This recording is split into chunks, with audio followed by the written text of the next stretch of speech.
Salut les mamies cool, j'espère que vous allez bien. Je vous retrouve aujourd'hui pour parler d'un sujet sensible, la tétine.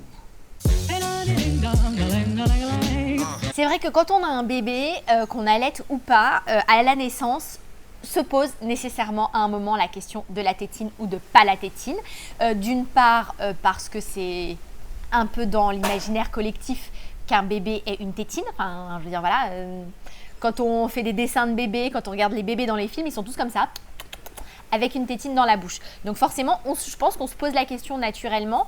Et il y a aussi le fait que, toujours dans l'imaginaire collectif, la tétine, c'est ce qui va calmer le bébé. Donc, quand un bébé pleure, paf, on lui colle sa tétine et c'est bon, on a la paix. Sauf que je pense que c'est un petit peu plus complexe que ça. Mais c'est vrai que c'est une vraie question qui se pose. Pour ma première fille, Alma, qui a aujourd'hui 4 ans, on n'a jamais eu de tétine. Enfin, on en a acheté. On en avait acheté à sa naissance, un peu naturellement parce que les bébés ont des tétines. Et en fait, elle n'en a jamais voulu. Moi, ça m'a bien arrangé parce qu'avec l'allaitement, ça m'a toujours fait flipper. Il y a eu un moment où un peu avec la pression extérieure et puis son père et puis machin, on a essayé de lui enfiler. Elle la crachait systématiquement. On n'a pas insisté, on a laissé courir. Aujourd'hui, c'était quand même, ça a toujours été un bébé qui avait un fort besoin de succion. Elle tétait quand même assez souvent. Ensuite, elle avait un biberon de lait de chèvre pour s'endormir. Donc, si vous voulez, elle a toujours un peu tété, vraiment, elle a toujours manifesté un fort besoin de succion qui a été remplacé assez tôt, avant ses 6 mois, par ses 2 doigts qu'elle tétait comme ça, puis en triturant son nombril, etc. Aujourd'hui, elle a 4 ans et demi et elle tète toujours ses 2 doigts. Donc, je vous avoue que pour mon deuxième enfant, la question s'est posée aussi. Et il se trouve que Hugo a également un fort besoin de succion. Donc, dès sa naissance, il a énormément tété, toujours, tout au long de la journée, etc. Sauf que même en dehors des tétés, c'était insuffisant. Donc moi, j'ai essayé de faire de la résistance le plus longtemps possible. Et puis un jour, à force de nuits d'épuisement, son père m'a dit « Écoute, on va essayer de lui donner une tétine, là, c'est bon. » Et on l'a fait. Et il apparaît que ça l'a quand même apaisé un peu. Alors, maintenant, moi, je reste quand même convaincue que la tétine n'est pas la solution. Et en tout cas, la tétine n'est pas un bouton off. Je pense que c'est quelque chose qu'il faut vraiment garder en tête. Un bébé a des besoins. Alors, c'est vrai que la succion fait partie des besoins assez forts chez un nourrisson, mais qui ne sont pas comblés uniquement par la tétine. Vous pouvez porter votre bébé, vous pouvez lui donner le sein si c'est le cas, vous pouvez lui donner un petit peu d'eau s'il est plutôt au lait maternisé. Mais en aucun cas, la tétine ne doit être la solution à absolument tout. Et moi, ça c'est un truc, parce que ça m'a toujours fait beaucoup peur, avec l'allaitement. J'ai toujours eu très peur de la confusion sein-tétine. Quand mes enfants sont entrés en collectivité pour être gardés à la crèche, déjà l'épreuve du biberon, j'en menais pas large. Il se trouve que j'ai quand même la chance d'avoir des bébés qui adorent téter et j'ai fait en sorte qu'ils aient accès à des tétines le plus tard possible, mais vraiment le plus tard possible. Hugo, il s'est avéré que à la crèche, on m'a demandé une tétine parmi les fournitures. J'ai pas refusé, j'ai peut-être manqué un peu de conviction là-dessus aussi. J'avais peur qu'il s'y habitue, etc. Pendant longtemps, il avait une tétine à la crèche et pas à la maison. Et ça n'avait pas du tout l'air de lui manquer. À la maison, il était beaucoup avec moi, il tétait ou il était porté. Et c'est vrai que là, aujourd'hui, il n'a pas la tétine au bec en permanence. Nous, on lui donne, la journée, on ne lui donne pas. Sauf quand on voit qu'il a du mal à s'endormir. Si même après, souvent il s'endort au sein, mais ce n'est pas toujours le cas. Par exemple, quand il est avec son père, par exemple, et que moi je travaille, il ne s'endort forcément pas au sein. Et il le met dans le porte-bébé et quand il voit qu'il peine un peu, il lui donne sa tétine. Mais c'est vraiment uniquement pour dormir. Et même la nuit, en fait, il ne la garde pas dans sa bouche, il la crache. On lui donne juste le temps de s'endormir et après, souvent, il la perd. Au bout de combien de temps on a commencé à lui donner une tétine à la maison ? Franchement, c'était tard. Pas avant 3 mois, c'est sûr. Il n'avait pas 3 mois, il avait plus de 3 mois, quand il a commencé à avoir une tétine. Je vous avoue que je n'ai pas un souvenir très précis de ça, mais c'est entre 3 et 6 mois. Entre 3 et 6 mois, en tout cas, il avait peut-être même 4, plus 4, 5, vous voyez. 4-5 mois. 4-5 mois, il avait une tétine. Donc, il y a ce premier point qui est assez important, c'est la confusion sein-tétine. Donc, vraiment, essayez d'éviter de donner une tétine, surtout si vous allaitez dès le plus jeune âge du bébé. Au contraire, il a besoin de succion, et bien vous le mettez au sein tout le temps, comme ça stimule votre lactation, ça fait monter le lait, ça... Je veux dire, franchement, quand le bébé est tout petit, s'il a besoin de téter, qui tète votre sein, quoi. Et après, en revanche, je peux comprendre que quand vous reprenez le travail, quand il commence à avoir un certain âge, si le bébé a toujours un fort besoin de succion, la question peut se poser. Moi, je vous avoue que je lui ai donné la tétine quand j'ai vu qu'il commençait à mettre ses doigts dans sa bouche, en fait. Il commençait à chercher son pouce, à chercher ses doigts. Et je me suis dit, avec l'expérience de sa sœur qui a toujours les doigts dans la bouche, qui a une dent qui bouge là en bas, qui va certainement bientôt tomber, qui va avoir des dents définitives, etc.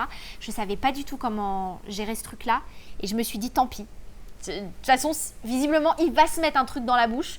Donc peut-être qu'il vaut mieux la tétine, parce que je vois dans mon entourage, les gens qui ont des enfants avec des tétines, et au bout d'un moment, ça finit par tomber parce que on ne veut plus avoir l'air d'un bébé, ou parce que un jour on la perd et puis on en profite et puis ça passe tout seul, ou on peut en faire un arbre à tétine, ou on peut, moi j'aime bien cette option, on la plante et il y a des sucettes qui poussent.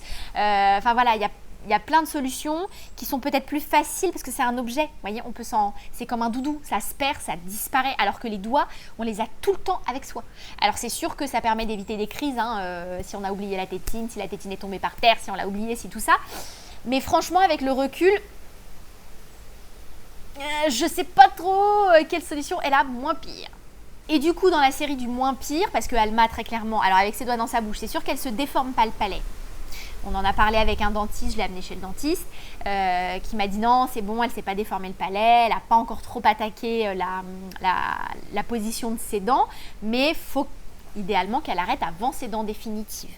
Et du coup, moi, pour Hugo, avec une tétine, je me posais évidemment la question de la dentition. Et on a opté pour les tétines MAM, qui sont comme ça. En fait, vous avez une espèce de petite bulle et à la base, c'est plat.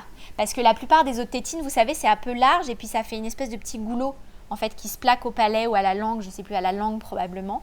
Et visiblement, ça déforme parce que c'est plus épais. Tandis que là, en fait, il a ça dans la bouche, vous voyez. Il a cette petite partie bombée dans la bouche et contre ses dents, il y a un truc plat. Donc peut-être que idéalement ça les déforme pas trop, je sais pas. Toujours est-il que nous c'est cette solution-là qu'on a adoptée. Aujourd'hui, la tétine est absolument pas obligatoire. C'est vrai qu'elle nous donne un coup de main de temps en temps, mais à aucun moment ça remplace tout. Enfin, je veux dire, moi quand je suis avec Hugo, je lui donne sa tétine quand il a fini de téter par exemple. Si je vois qu'il est encore un petit peu agité, etc., mais qu'en même temps c'est mieux que je le pose, je vais lui donner sa tétine. Mais sinon, voilà, il l'a pas dans le bec toute la journée, on part pas à la crèche avec.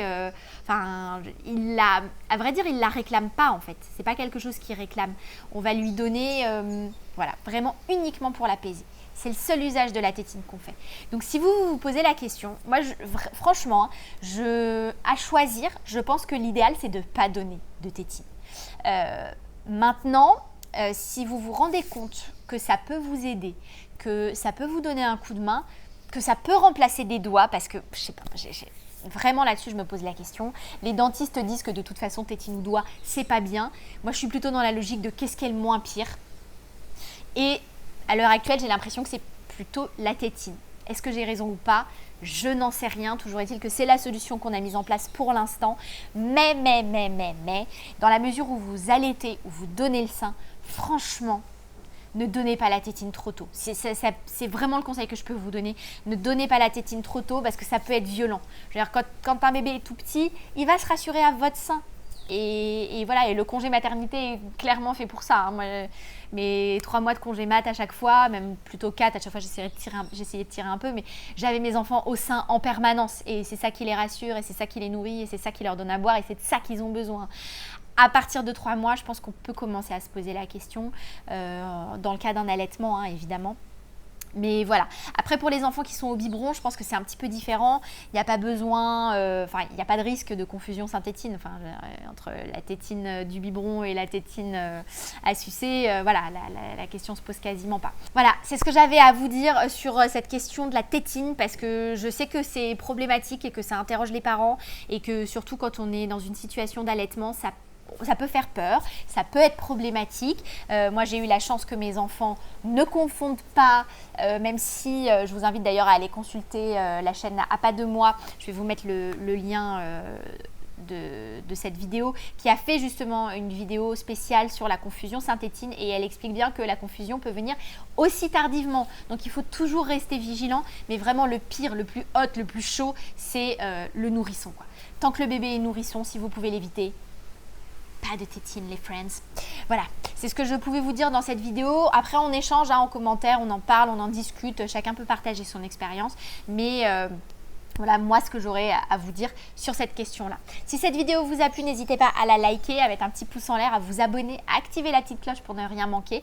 Et puis, je vous fais des très très gros bisous et je vous retrouve bientôt pour une prochaine vidéo. Bye.